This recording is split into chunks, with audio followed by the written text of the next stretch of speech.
Welcome to Forbes Talks. Joining me now is Bruce Lee, senior contributor here at Forbes. Bruce, thank you so much for joining me today. Thanks for having me, Brittany. You cover healthcare for Forbes, and in a lot of your pieces, you have focused on the intersection between healthcare and misinformation. Looking hmm back at 2022, what have been the biggest instances of misinformation spreading? Well, we've continued to see a lot of misinformation that's surrounding COVID-19. That really started at the beginning of the pandemic, hasn't really let up. In fact, it's probably increased in intensity, over these past 3 years. At the beginning, you had things like, oh, it's going to turn you into the vaccines are going to turn you into a gigantic magnet, or that, there's something to do with 5G when it comes to COVID-19. You still have those things going on, but every single week there seems to be something new cropping up. Why do you think misinformation especially targets public health? Well, I think the challenge is, public health really is very broad and covers many different areas, and it really affects many different sectors, different business sectors, communication sectors, technology, all these different things.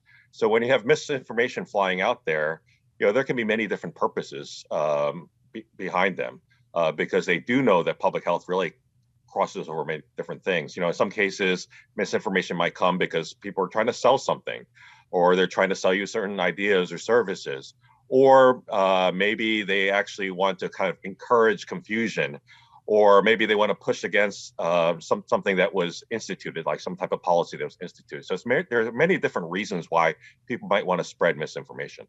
Let's take it from the top. How does misinformation begin to spread?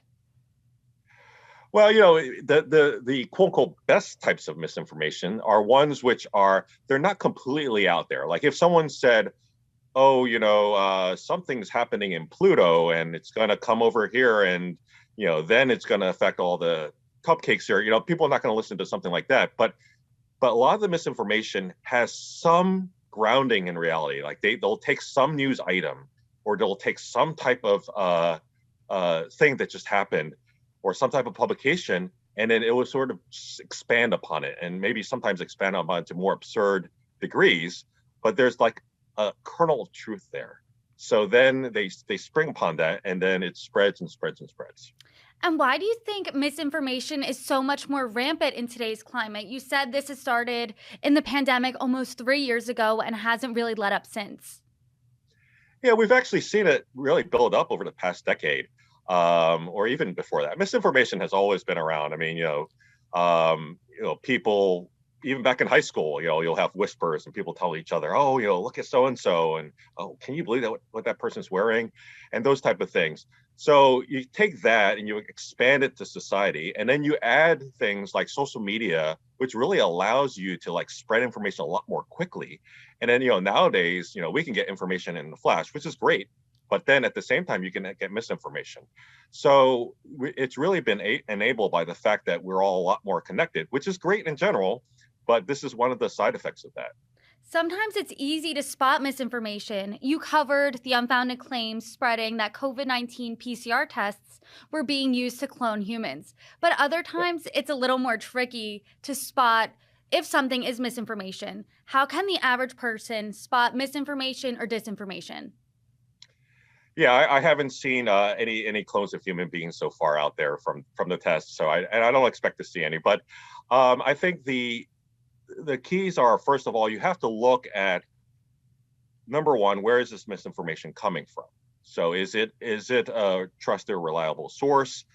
I'm amazed at how many anonymous social media accounts are out there, where you look at the social media account and maybe it's just recently been created, or you have absolutely no idea who is actually behind the account. So number one, if you're getting information from a source where you don't even know whether it's a verifiable source, and you can't even track down the source and ask them questions if need be, then one, you want to be a bit suspicious about it.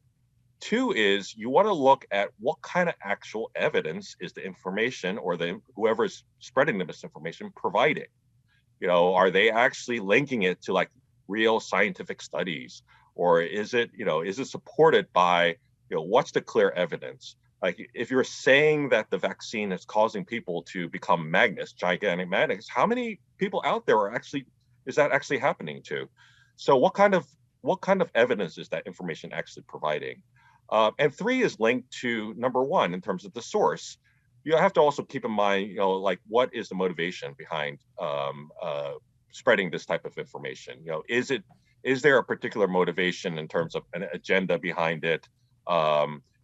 Is a certain narrative trying to be pushed or what have you? So you have to be able to look at critically, and also, even when someone provides one source, typically scientific information or scientific concepts require multiple studies. So you need multiple lines of evidence. So one study is not enough. You got to see like, okay, over periods of time, like how many studies have you seen out there that really support what you're trying to say?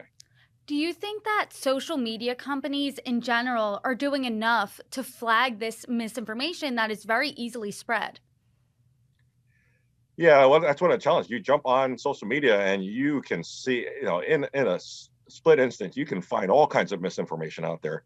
So it's a sea of things out there. And the other thing is, what I see on social media may not be the same thing as what someone else sees. So they might be presented, because we have all these algorithms out there. So they may be presented certain things and not have the proper background. So we have to really look more closely at like, how are people being presented information? Are they being presented information in a way that they can really access different types of information to verify things? Or are they just getting a fire hose of stuff that's directed in a certain way? So we really need to kind of look more closely, because if you think about it, there's a big difference now. If you see something on a formal media, like a established newspaper or established magazine that has a long track record, they're not going to be presenting stuff that hasn't been vetted or it isn't being presented by like real experts. But when it comes to social media, that can be anyone. It's like listening to it's like going to a bathroom stall, looking at the graffiti and trying to determine how you're going to run your life based on what graffiti you see on the bathroom stall. It's pretty much equivalent to that if you think about it. That's a good comparison there. But one social media platform has been in the news every day recently, and that's Twitter. You've covered Elon Musk. How has the spread of misinformation changed since he's taken over at Twitter? Well, there's people who have indicated, and some people have been counting that, potentially the number or percentage of like hate speech or misinformation might have increased. A lot of this is anecdotal because it's hard to tell how many messages are actually out there. But there's been a lot of accounts that were previously banned for spreading misinformation on vaccines, misinformation on COVID, and other things that are now back on the platform.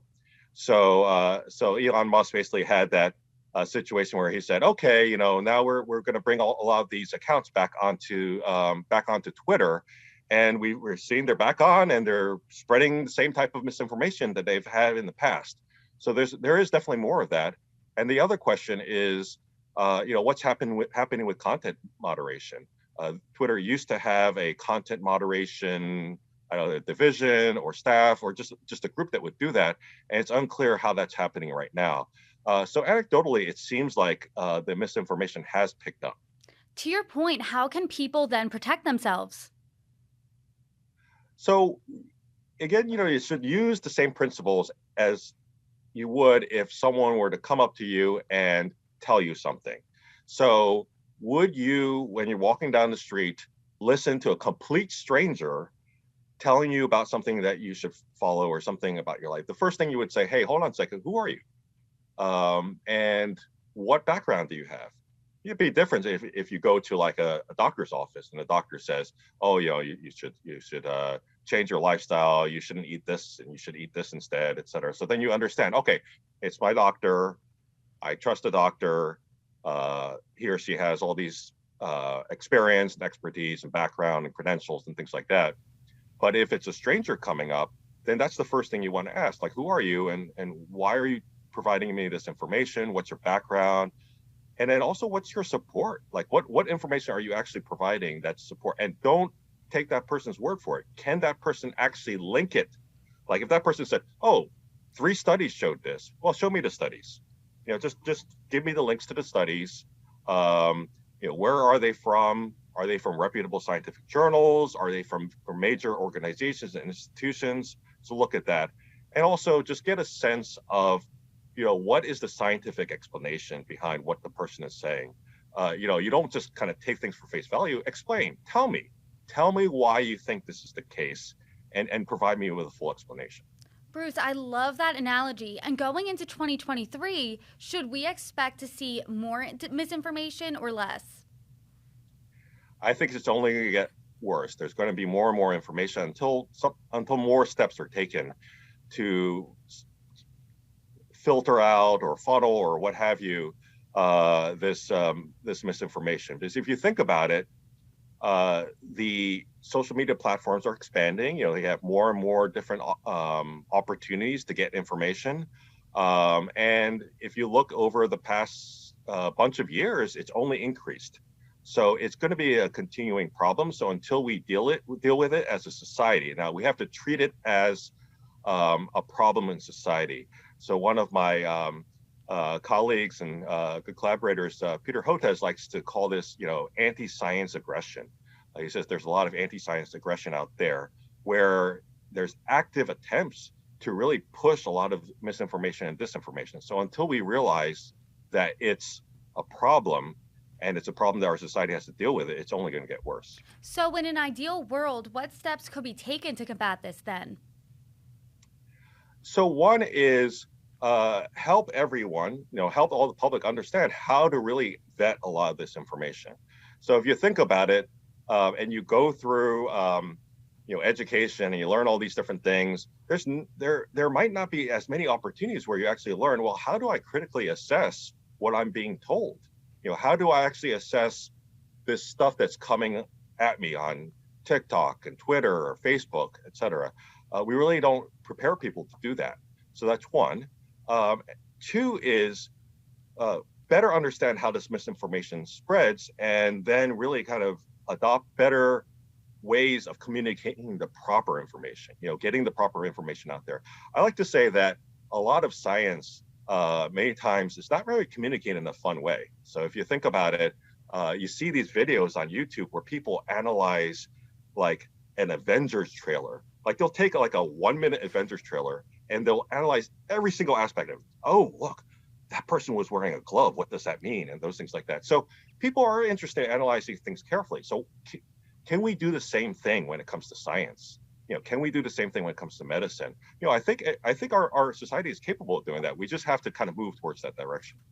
Bruce Lee, thank you so much. Thanks for having me.